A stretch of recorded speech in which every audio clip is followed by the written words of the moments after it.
સ્વાગત આગળ વાત કરીએ તો લાંબા સમય બાદ પણ ફોરેસ્ટ બીટ ગાર્ડની ભરતી પ્રક્રિયા પૂર્ણ ન થતા આજે ઉમેદવારો રજૂઆત માટે ગાંધીનગર પહોંચ્યા।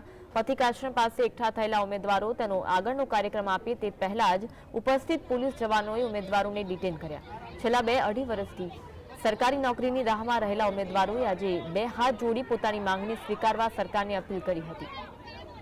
રાજ્યના અલગ અલગ જિલ્લાઓમાંથી પોતાની રજૂઆત કરવા માટે આવેલા 100 જેટલા ઉમેદવારોને પોલીસ દ્વારા ડિટેન કરી પોલીસ વાહનમાં બેસાડી લઈ જવામાં આવ્યા। પોલીસે ડિટેન કરવાનો પ્રયાસ કરતા પોલીસ કર્મીઓ અને ઉમેદવારો વચ્ચે ઘર્ષણના દ્રશ્યો સર્જાયા હતા। પોલીસ ઉમેદવારોને ટીંગાટોળી કરીને લઈ ગઈ હતી।